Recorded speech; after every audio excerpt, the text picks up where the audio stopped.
Selamat datang kembali di pelajaran sekolah sahabat lainnya. Ini adalah pelajaran nomor 6, musuh di dalam diri. Saat kita mempelajari pelajaran ini, beberapa pelajaran memungkinkan kita untuk berjalan di puncak gunung dan kita melihat kemenangan besar Israel. Pelajaran lainnya sedikit lebih menyadarkan. Dan saat saya menjalani pelajaran ini, saya berpikir, ini adalah pelajaran yang sedikit lebih menyadarkan. Itu benar-benar menyentuh hati saya secara mendalam. Seperti judul pelajarannya, musuh di dalam diri. Dan saya pikir Anda dapat melihat judulnya dalam dua cara. Pertama, ada musuh di dalam hati kita sendiri. Seperti yang dikatakan Yeremia 17:9, hati lebih licik daripada segala sesuatu, hatinya sudah membatu, siapakah yang dapat mengetahuinya? Seperti yang dikatakan Yesaya dalam pasal 64:6.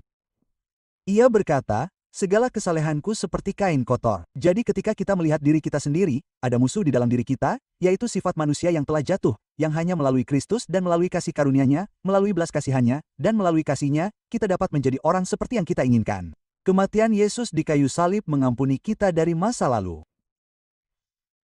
Kehidupannya di surga, perantaraannya di surga menyediakan bagi kita kuasa Kalvari, kuasa kasih untuk mengubah hidup kita melalui Roh Kudus. Jadi, ada gagasan tentang musuh di dalam. Lalu, ada juga gagasan bahwa di dalam perkemahan Israel ada Acen, musuh di dalam, dan bagaimana pengaruh beberapa orang benar di dalam Israel telah menajiskan Israel. Jadi, ini menjadi pelajaran yang sangat kuat dan menyentuh. Jadi, mari kita berdoa dan kemudian kita akan langsung membahasnya. Bapa di surga, kami bersyukur atas kenyataan bahwa meskipun kami adalah manusia yang telah jatuh, Kristus mengampuni kami, Dia menganugerahkan belas kasihan kepada kami, Dia menganugerahkan kepada kami kekuatan dan kuasa. Kami bersyukur bahwa ada awal yang baru bersama Yesus. Kami juga bersyukur bahwa Engkau menguduskan umat-Mu sebagai gereja dan bahwa suatu hari gereja-Mu akan tampak tanpa cacat atau kerut atau hal semacam itu menurut Efesus. Sekarang Tuhan, saat kami mempelajari pelajaran ini, tolonglah kami untuk melihat jauh ke dalam hati kami sendiri dan untuk setia kepada-Mu dalam nama Kristus. Amin. Musuh di dalam diri. Ayat hafalan diambil dari Yeremia pukul 17:10. Versi standar Inggris. Aku, Tuhan, menyelidiki hati dan menguji pikiran untuk memberi balasan kepada setiap orang menurut tingkah lakunya, menurut buah perbuatannya. Tuhan adalah penyelidik hati. Dia menyelidiki hati kita. Dan aku tahu dalam hidupku bahwa ada titik-titik buta. Ada hal-hal yang mungkin tidak kulihat dan aku ingin Tuhan menyelidiki hatiku untuk mengungkapkan bahwa hanya ada kasih, komitmen, dan dedikasi kepadanya di sana. Dalam pelajaran ini, kita melihat fakta bahwa dalam Yosua pasal 7, itulah pelajaran kita untuk minggu ini. Dikatakan, ini adalah pelajaran Sabat sore, paragraf pertama. Sementara ketaatan pada ketentuan perjanjian menjamin kemenangan, mengabaikan ketentuan perjanjian membawa kekalahan, keberhasilan militer Israel tidak bergantung pada jumlah mereka, strategi pertempuran mereka, atau taktik mereka yang cerdik, tetapi pada kehadiran prajurit ilahi bersama mereka. Dan bukankah itu benar dalam hidup kita? Keberhasilan kita dalam kehidupan Kristen, kemenangan kita atas godaan. Kekalahan kita ketika kita mengalahkan si jahat, bukan karena seberapa kuat kita, tetapi karena seberapa kuat Yesus. Kemenangan kita datang bukan karena hikmat kita, tetapi karena kekuatannya. Kemenangan kita datang bukan karena fakta bahwa kita perkasa, tetapi karena Dia perkasa. Ketika Israel melanggar perjanjian, mereka kehilangan kuasa Tuhan untuk melawan musuh. Dalam pelajaran hari Minggu berjudul Pelanggaran Perjanjian dan pertanyaannya adalah apa dua penyebab utama kekalahan Israel oleh penduduk Ai? Sekarang ingatlah Israel baru saja menaklukkan Yerikho. Itu adalah kekalahan yang dahsyat. Yerikho adalah kota yang sangat dibentengi. Ai adalah kota yang sangat kecil dan akan mudah bagi orang Israel dengan 30.000 orang atau pasukan mereka untuk maju dan menyerang kota Ai. Tampaknya mereka akan menang dengan mudah, tetapi mereka dikalahkan dengan dahsyat. Dan pertanyaannya adalah ketika Anda membaca Yosua 7, apa alasan utama kekalahan mereka? Dan saya telah menyebutkan bukan 2 tetapi 3. Pertama, ketika Anda melihat Yosua pasal 7, Anda tidak menemukan perintah Tuhan dalam pertempuran pertama untuk pergi ke kota kecil Ai. Dikatakan bahwa anak-anak Israel melakukan pelanggaran. Ayat 7 ayat 1 tentang apa yang terjadi pada Ahen bin Ki bin Zabdi bin Zera dari suku Yehuda, mereka melakukan hal-hal ini. Maka bangkitlah murka Tuhan terhadap mereka. Yosua mengirim orang dari Yerikho ke Ai. Jadi dikatakan bahwa Yosua mengirim orang dari Yerikho ke Ai. Tidak dikatakan bahwa Tuhan menyuruhnya pergi. Tidak dikatakan sama sekali. Dikatakan bahwa Yosua mengirim orang-orang ini. Jadi menurut saya kesalahan pertama adalah Yosua tidak mencari Tuhan, melainkan Yosua berdoa. Yosua langsung berlari untuk melakukan tugasnya merebut kota Ai. Masalah kedua menurut saya adalah terlalu percaya diri. Mereka merasa sangat yakin bahwa mereka akan merebut kota itu dan mereka merasa yakin bahwa mereka dapat menggulingkannya. Mereka baru saja memenangkan pertempuran besar di Yerikho. Mengapa mereka tidak dapat mengalahkan kota Ai ini? Hal ketiga adalah dosa Ahina. Ada dosa di perkemahan dan Ahina telah masuk dan mengambil pakaian Babilonia, mencuri barang-barang dari kemah yang seharusnya tidak diambilnya. Dan sebagai akibatnya, Tuhan mengutuk Israel dengan tidak membiarkan mereka memenangkan pertempuran. Banyak yang terbunuh, inilah yang dikatakan kitab suci. Dikatakan bahwa mereka memiliki pasukan yang kuat dan sekitar 3.000 orang maju. Mereka memiliki pasukan yang kuat lebih dari 30.000 tentu saja, tetapi hanya 3.000 yang maju. Jadi sekitar 3.000 orang maju ke sana di hadapan orang-orang itu. Tetapi mereka melarikan diri dari hadapan orang-orang Ai. Dan orang-orang Ai membunuh 36 orang karena mereka mengejar mereka dari depan pintu gerbang sampai ke Shebaram dan membunuh mereka di lereng. Ayat 6, Yosua 7. Yosua mengoyak pakaiannya, lalu jatuh ke tanah dengan mukanya di hadapan tabut Tuhan sampai malam sebelum dia dan para tua-tua Israel menaburkan debu di kepala mereka. Yosua berkata, "Aduh, Tuhan Allah, mengapa engkau membawa bangsa ini menyeberangi sungai Yordan, untuk menyerahkan kami ke tangan orang Amori, supaya mereka binasa?" Petik 2. Ayat 8, Ya Tuhan, apakah yang akan kukatakan, apabila Israel berpaling dari musuhnya? Jadi di sini ada ayat 9 tentang orang Kanaan, dan semua penduduk negeri itu akan mendengarnya. Kepunglah kami, singkirkan nama kami dari muka bumi. Lalu apa yang akan engkau lakukan untuk namamu yang besar? Jadi Yosua prihatin tentang dua hal. Ia prihatin bahwa mereka telah melanggar perintah Tuhan, melanggar perjanjian Tuhan, melarikan diri dengan kekuatan mereka sendiri, dan dianggap telah dikalahkan dengan telak. Ia prihatin bahwa musuh akan datang menghancurkan. Orang Israel menghancurkan umat Yosua, tetapi mereka juga akan mencemarkan nama Tuhan. Ia prihatin tentang nama Tuhan. Jadi kekalahan. Israel di sini adalah hal yang sangat serius. Kekalahan itu terjadi karena dosa Acen. Dan Yosua memanggil seluruh Israel dan saat mereka datang, Anda melihatnya di Yosua pukul 7:16-19. Dan itu benar-benar mengungkapkan keadilan Tuhan karena Yosua mulai memeriksa setiap suku. Dan itu semacam prosedur yang panjang di sini. Yosua 7, ayat 16. Mengatakan, maka Yosua bangun pagi-pagi, ia menyuruh orang Israel menurut suku-suku mereka, dari suku Yehuda diambillah, dan ia menyuruh kaum Yehuda, ia menyuruh kaum Zari, ia menyuruh kaum Zari seorang demi seorang, dan Zabi diambil.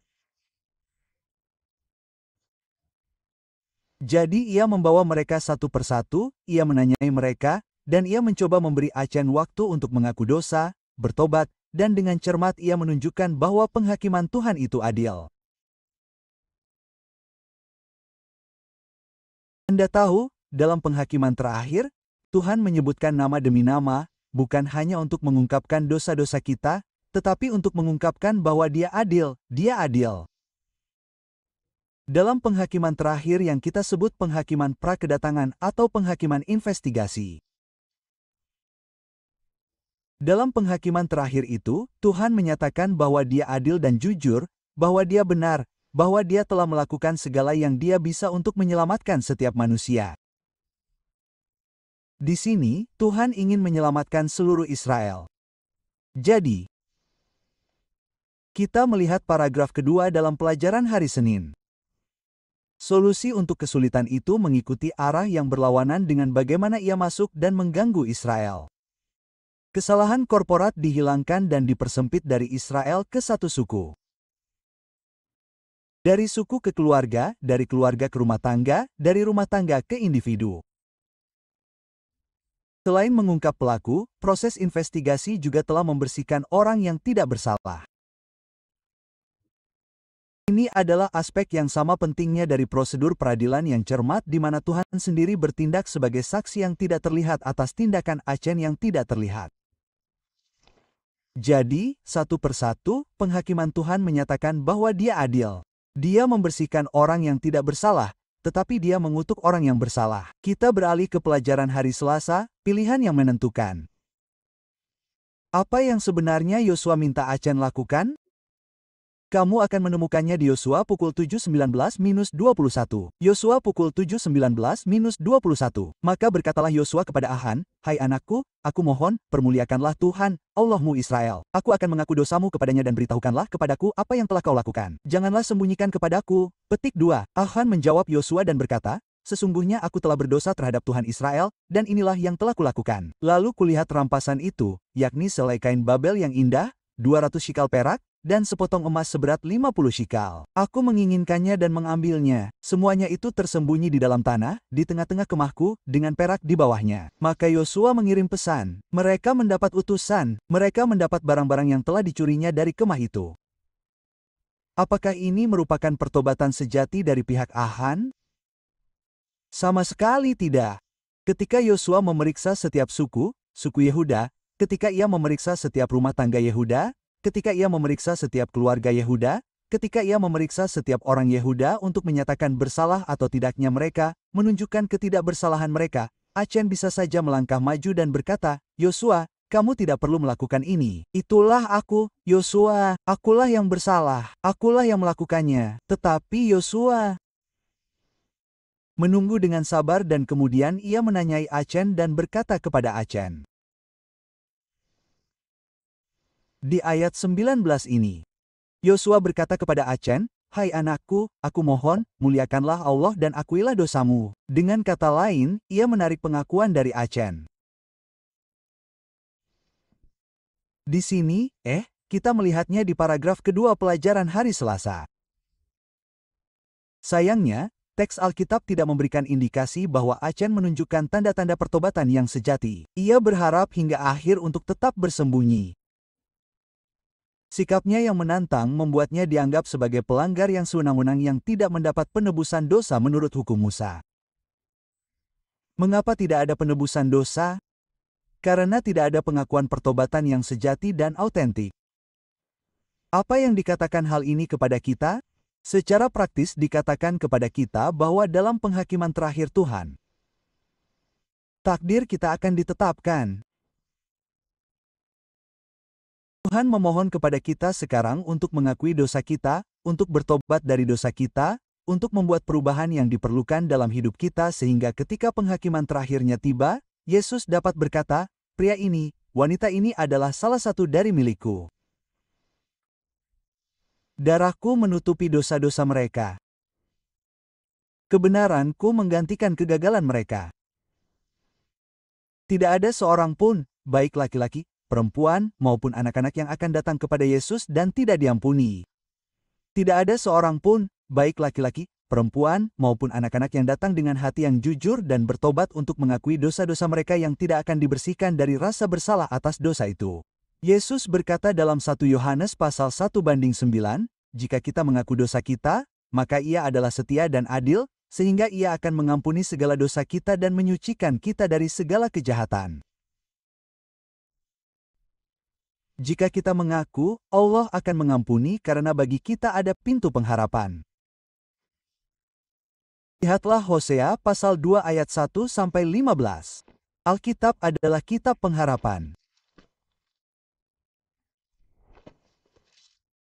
Dan di saat-saat tergelap kita, ketika rasa bersalah menggerogoti jiwa kita, ketika kutukan mengganggu hati kita, Hosea pasal 2 ayat 15, Alkitab berkata, Aku akan memberikan kepadanya kebun anggurnya dari sana, dan lembah Ahor sebagai pintu pengharapan.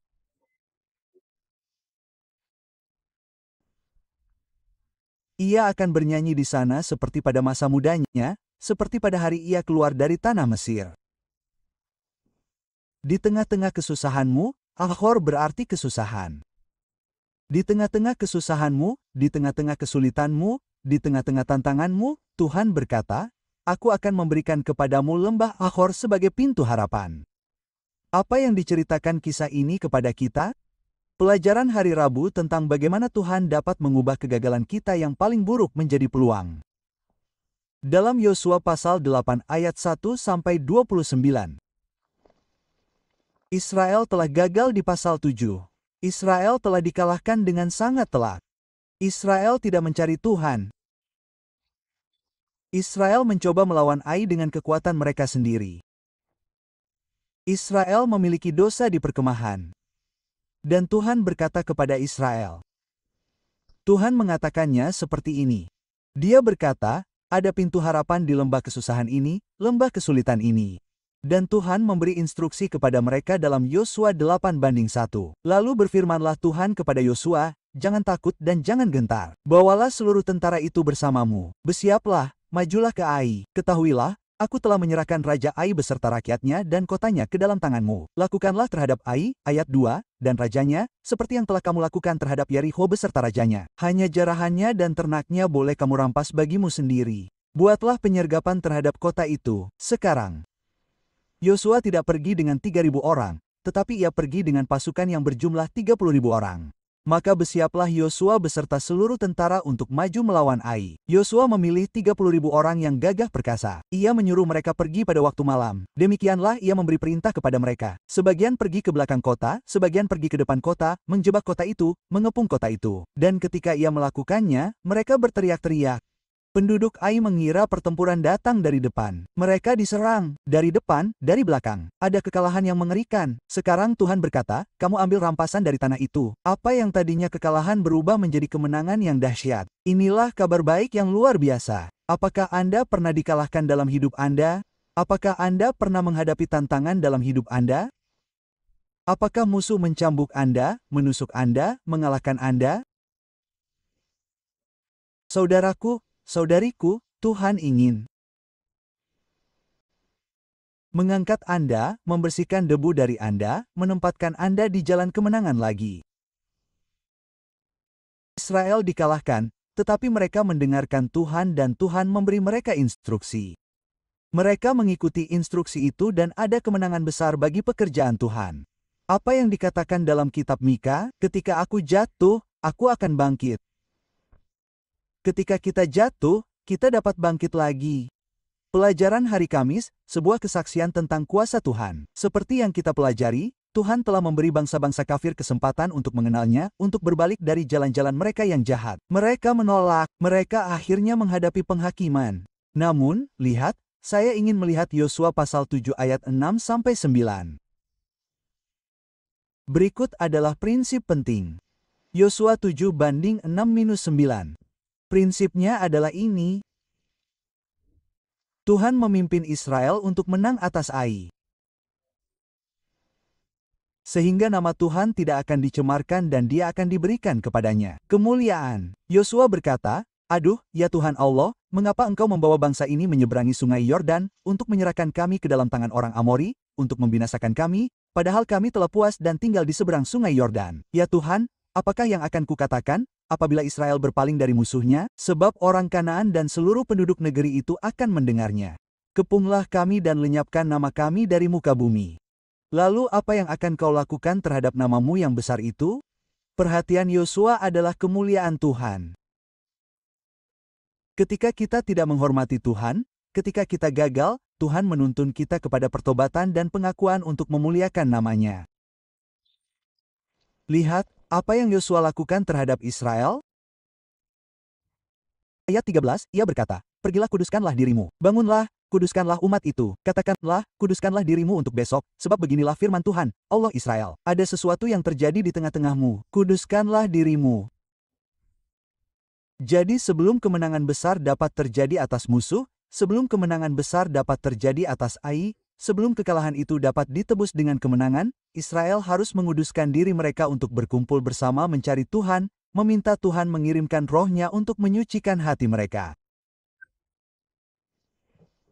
Jadi hari ini Tuhan berkata kepada gerejanya, Dia berkata kepada Anda dan saya secara individu untuk tidak menuding orang lain, tidak menghakimi orang lain, tetapi Tuhan berkata kuduskanlah hatimu. Kuduskanlah hatimu. Biarkan roh Tuhan masuk, bersihkan kamu dari dosa, dari kesalahan. Biarkan roh Tuhan membebaskanmu dari kejahatan. Biarkan roh Tuhan menghancurkan setiap berhala di hatimu. Pelajaran dari pelajaran sekolah Sabat kita hari ini adalah ini. Dengan kekuatan kita sendiri, dengan keyakinan kita sendiri, kita dikalahkan. Tetapi melalui Yesus Kristus, kita dapat menang. Ketika kita jatuh, kita dapat bangkit kembali karena Tuhan melalui roh-Nya dengan pilihan kita menyucikan hati kita.